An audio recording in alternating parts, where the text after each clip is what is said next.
Muy buenas tardes, amigos y hermanos que estamos en busca de la verdad. En este día continuamos con una de nuestras exploraciones y hoy pasamos a la exploración acerca de la Reforma. La Reforma es un tema bastante amplio. Por eso queremos comenzar con la Reforma parte 1.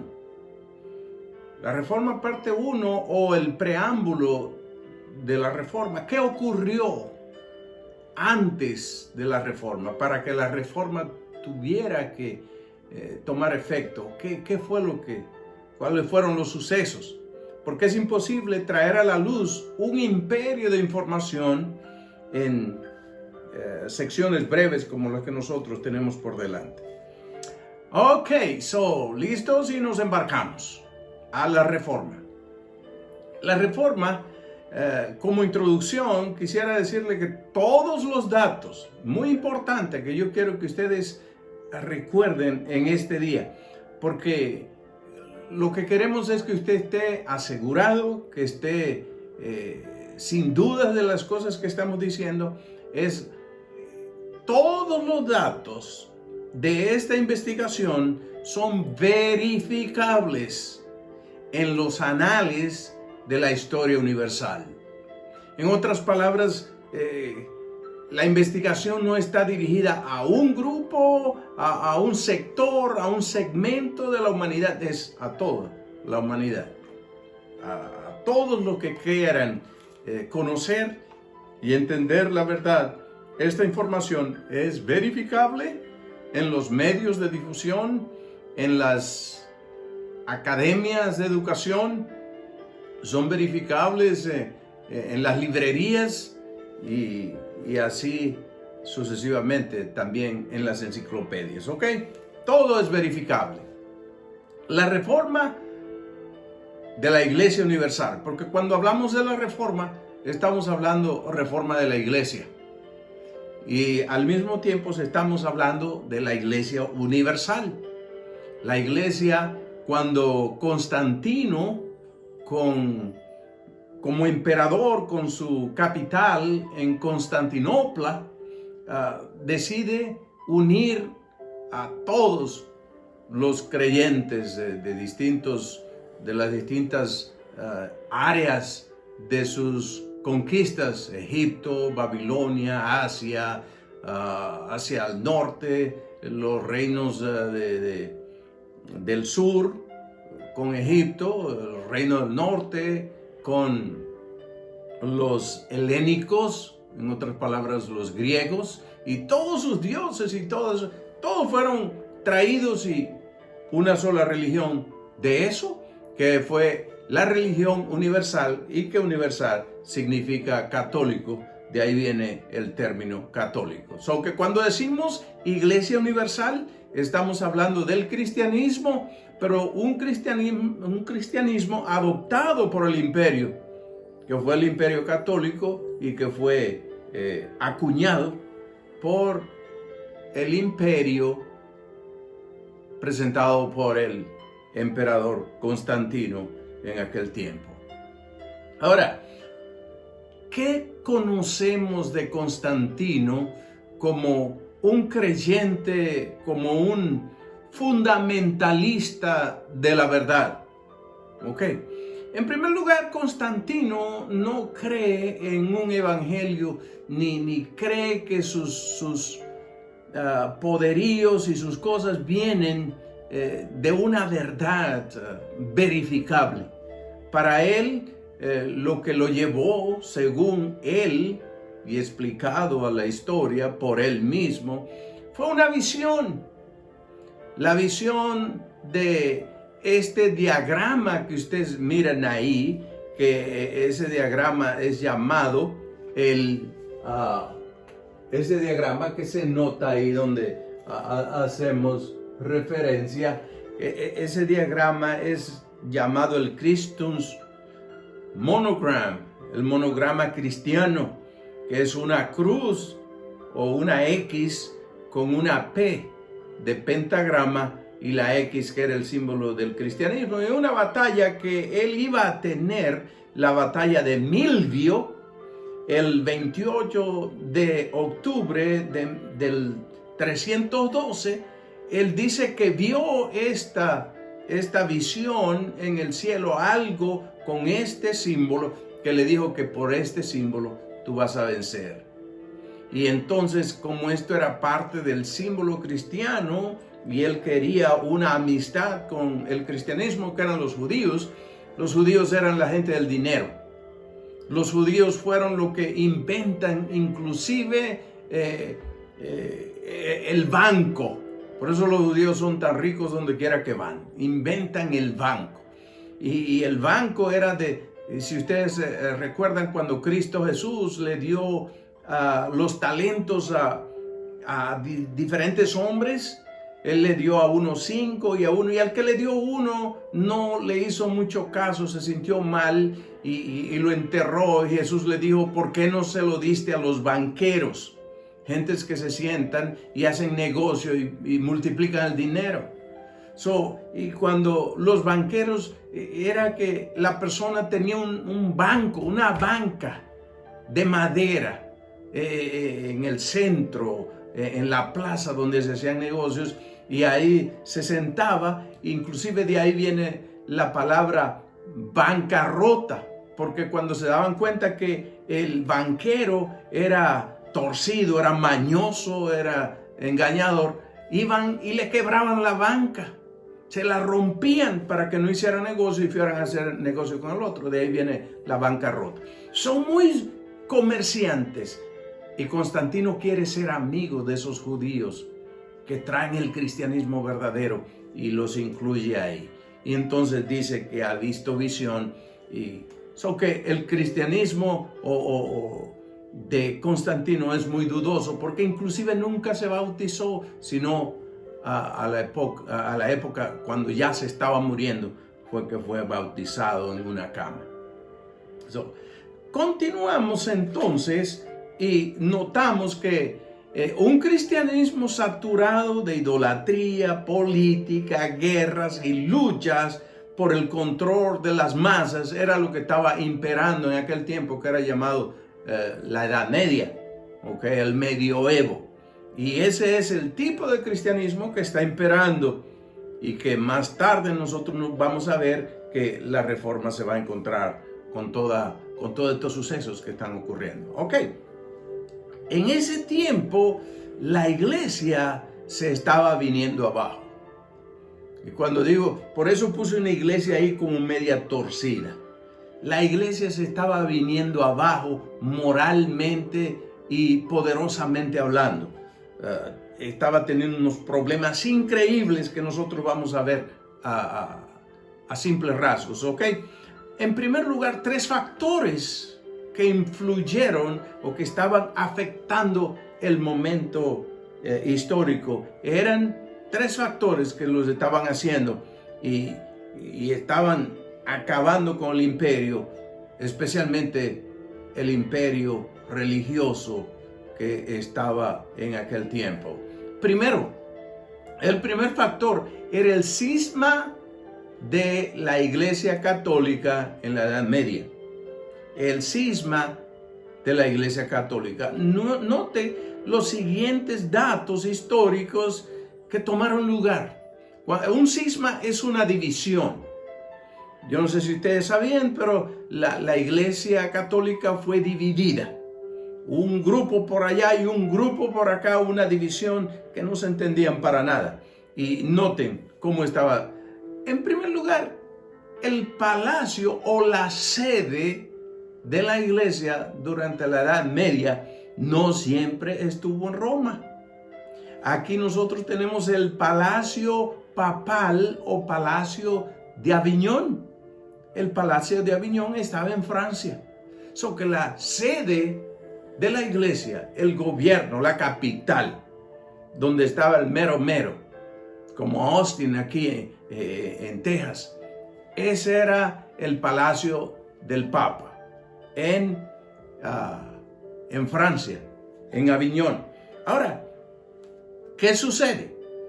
Que se necesita elegir a un papa. Llegó el tiempo de la elección de un papa nuevo. Las gentes que elegían al papa eran los cardenales de las distintas diócesis alrededor del mundo conocido. Entonces, ¿qué ocurre cuando van a tener la reunión? El pueblo sabe que van a tener la reunión. Y esa reunión de obispos es llamado cónclave papal. Y ocurre en el 1378. Ahora, nota lo que ocurre. En Italia quieren que el Papa regrese a Roma. Quieren tener ellos el poder en su propia capital. Ellos quieren ser dueños del poder. Porque tanto el Papa como el emperador eran dos poderes mano a mano. ¿Ok? Entonces, Roma quiere el Papa. Y se lanzaron a las calles, como se lanzan aquí las protestas a pedir cosas. Y ellos comenzaron: Romano lo volemo al manco italiano, Romano lo volemo al manco italiano, Romano lo volemo al manco italiano. ¿Qué quiere decir? Romano lo queremos, por lo menos italiano. Entonces, ¿qué ocurre cuando la multitud estaba reunida? Se ven presionados y el 8 de abril de 1378, Bartolomeo de Prignano, que luego se puso, los papas cambian sus nombres y se ponen el nombre que les guste. Entonces, Bartolomeo de Prignano se llama asimismo Urbano VI y es elegido papa bajo una presión enorme que pedía papa italiano y ellos no. El cónclave se vio presionado y obligado a darle un papa italiano. Pero ¿qué ocurre? Que el 12 de agosto el cónclave, la reunión de cardenales, invalida la elección de Urbano VI como papa. Dice: hey, esta reunión, esta elección no vale. Fuimos forzados, lo hicimos, pero no lo hicimos a gusto, lo hicimos obligado. Y entonces lo declaran no válido y por haber sido bajo esa presión enorme. Los acontecimientos no terminan ahí.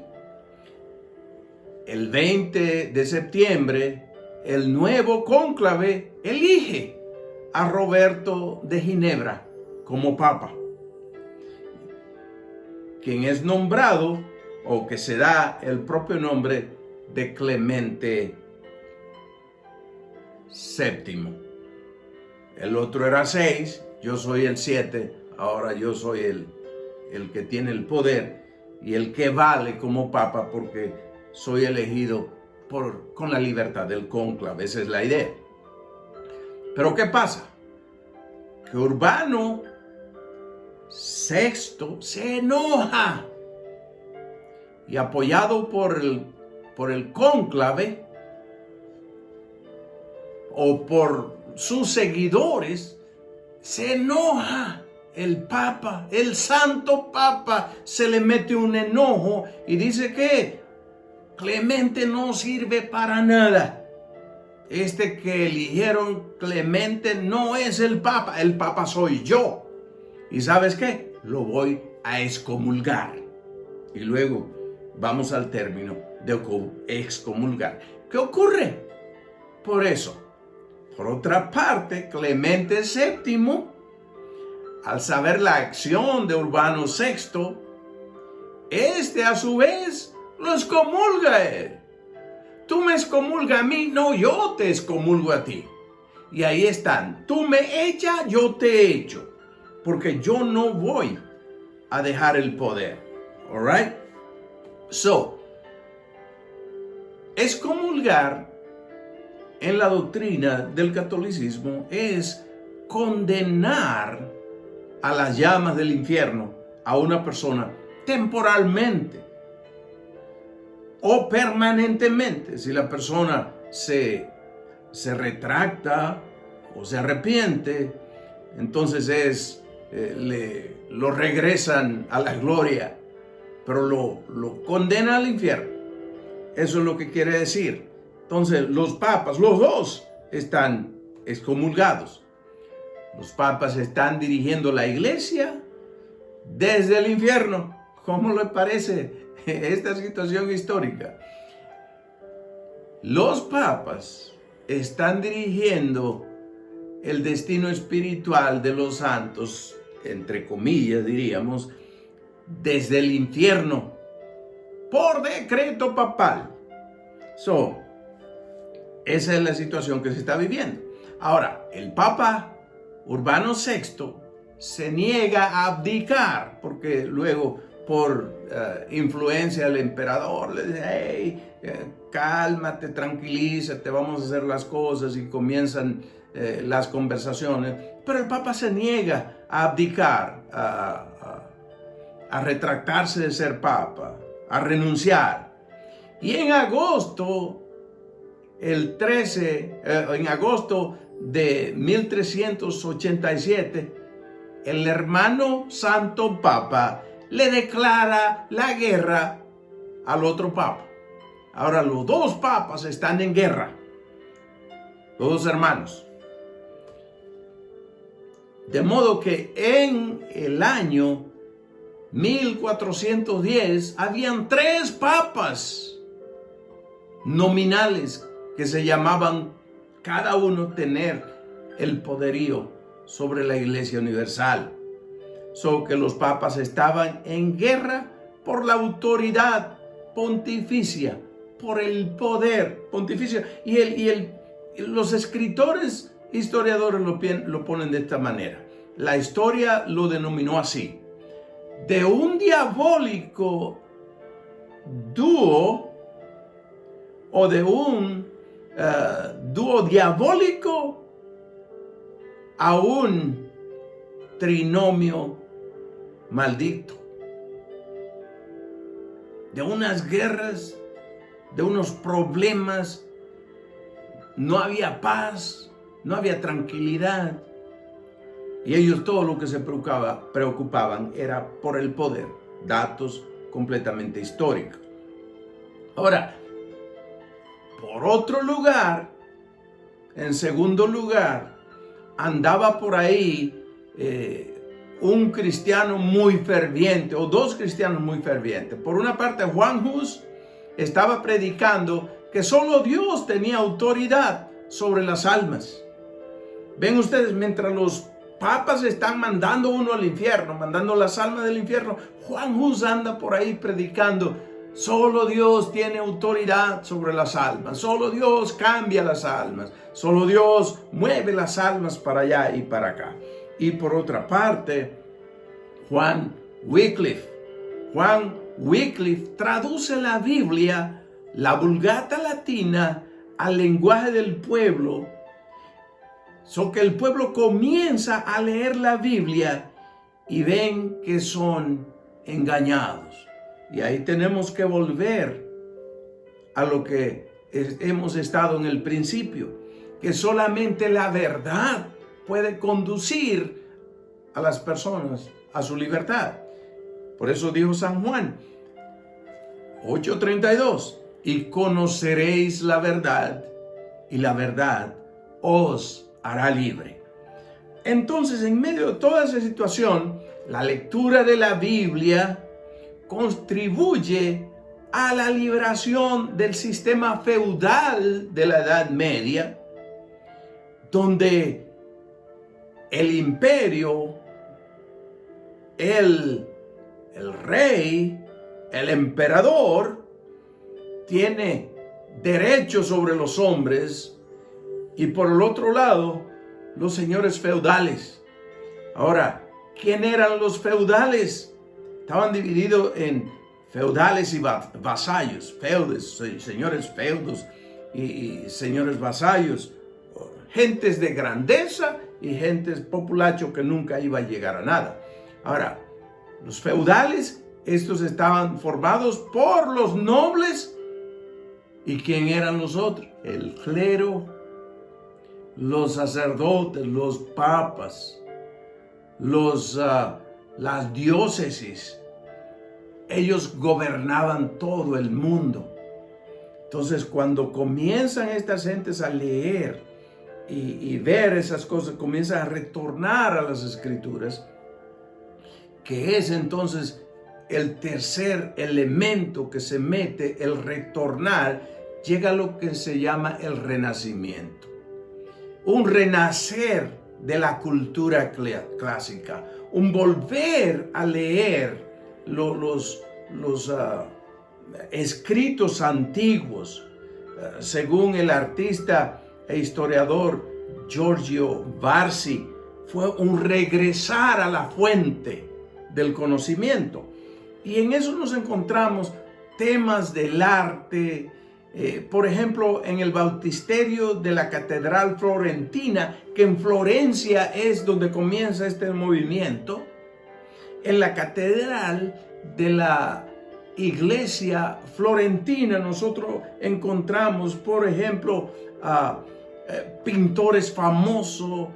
Lorenzo Ghiberti regresa a temas clásicos de la Biblia, a la palabra de Dios, y hace unos relieves impresionantes, unos frescos y unos relieves de pintura impresionantes, tales como este, donde ustedes pueden ver aquí arriba está Moisés recibiendo los 10 mandamientos y ángeles tocando trompetas, y por acá está lo que otros reconocen como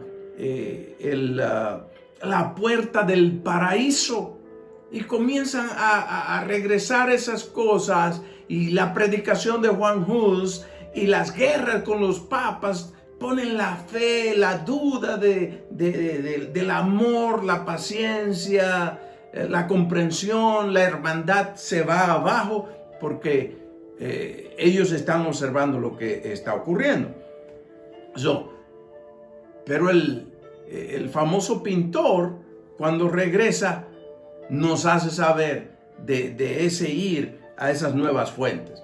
Ahora, el famoso escritor Dante Alighieri es el más atrevido de todos.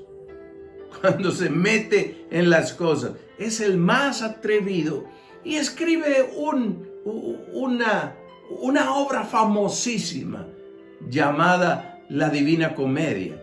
Y la Divina Comedia en ese tiempo viene a ser como la mosca o lo que explota, viene a ser la dinamita en medio de todos estos descontentos que tienen las gentes, mirando a los papas peleándose, oyendo gentes que Dios está ahí para ayudarlos a todos mientras los papas se están matando. Y el atrevimiento de Dante en la Divina Comedia es fuera de serie, porque en la Divina Comedia, en el canto 19 de la Divina Comedia, que por ese escritor tan atrevido, notemos lo que él deja relucir en este canto.